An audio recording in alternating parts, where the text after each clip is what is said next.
Alright, so the final round of pals that have not really been used yet in Fabric, since Bjorn is a ice pal, it's mostly these dragon pals that never really got to shine. I just ended up making them. Some of them were for raid armies, some of them were just while making raid armies if I mutated Vampiric, and then just some random pals as well that I ended up breeding.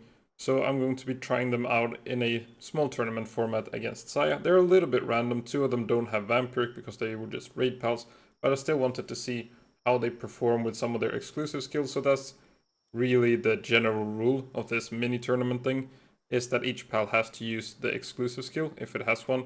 And I think all of these pals did have exclusive skills. So for Orserk, I'm starting with that one because I ended up just trying out like 3 different builds just to see how this Karuna Polykaruna thing does.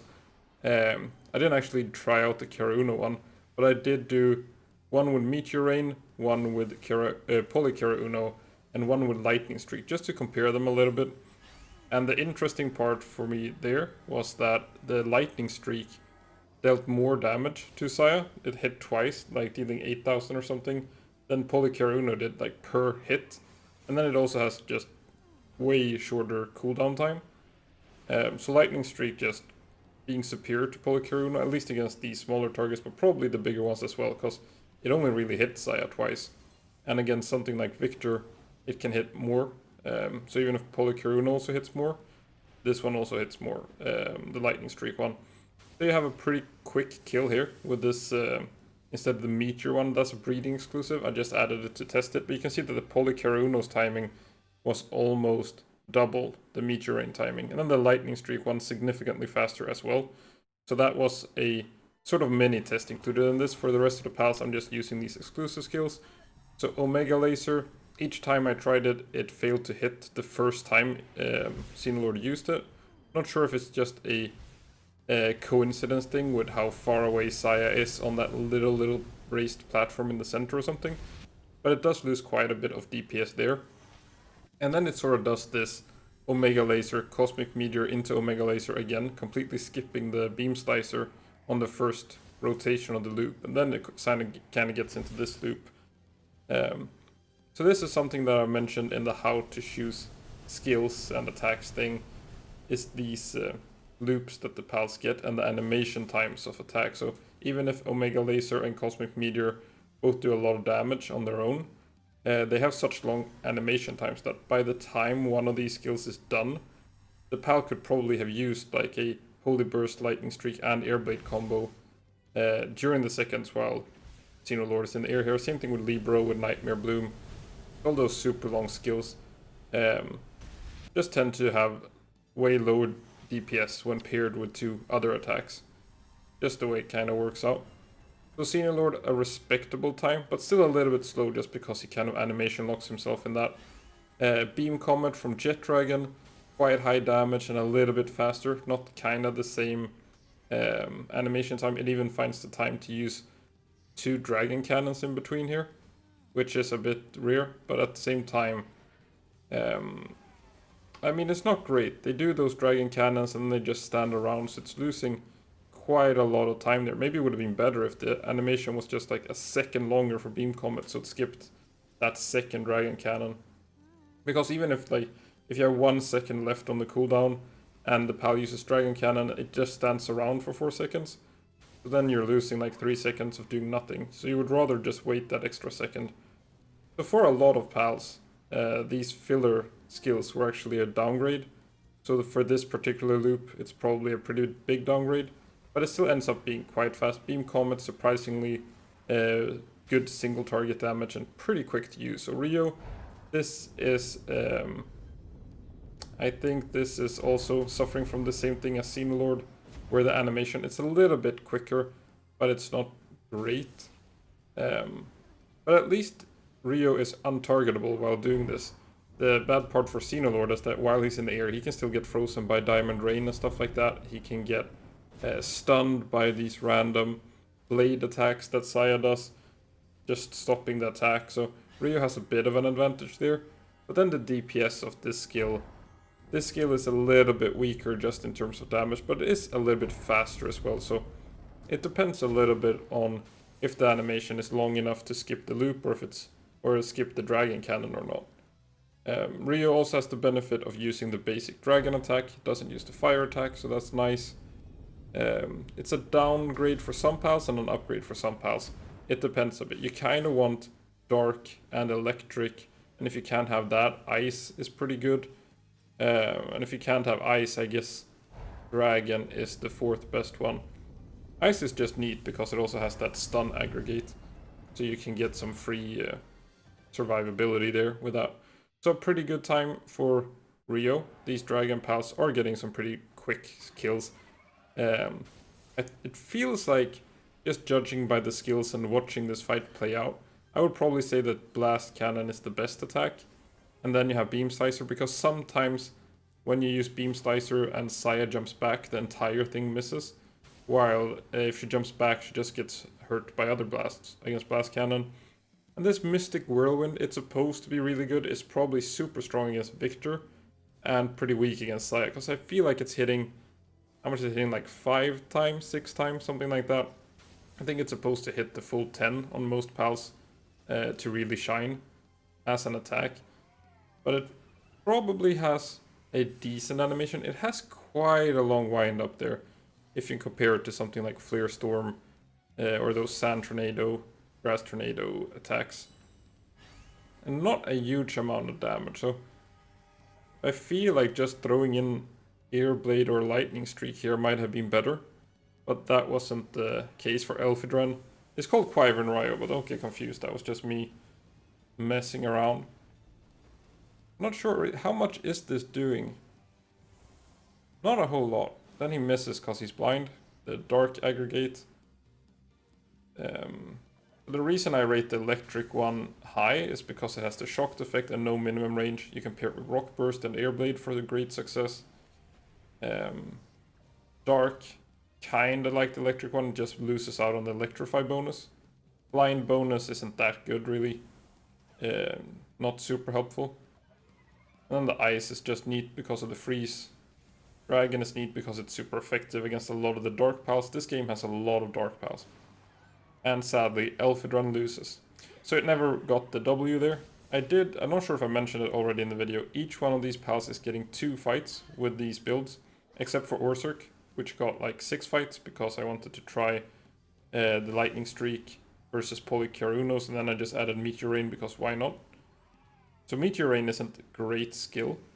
It's quite low in these single target fights, but it did turn out to be better than I was thinking. Maybe Lightning Streak would be decent, but it only hit like 1 or 2 times. And Polycharunos was just terrible. But this is Chillet now, so Chillet has Rocket Slam. It's a pretty weak attack, extremely low cooldown though, and not something that you probably don't want to use Rocket Slam against Saya, just because of Air Blade. You can get some bad luck with using Rocket Slam just straight into these Air Blades. Same thing with trying it out against, I did try it out a little bit against Bjorn, this Rocket Slam with Rock Burst combo, but it generally didn't really work out well. Chillet tended to not really end up where you wanted it to, or it just kind of died by being close. It's a pretty squishy pal, so Chillet has, I mean, out of the pals in this video, it has very low stats. Most of these pals are like Legends or Raid pals or Jormuntide Ignis and stuff like that, so very low stats on Chillet. I think people get very surprised when they look at Chillet's stats and see that it's down there with like these early game Eikthyr and stuff like that. It does have the benefit of resisting, or not resisting, but it doesn't take super effective damage from Diamond Rain and Blizzard Spike. So that's pretty neat. It gets to resist a couple of other attacks. It also freezes sometimes, which is nice, like that freeze there, stopping the Diamond Rain in its tracks.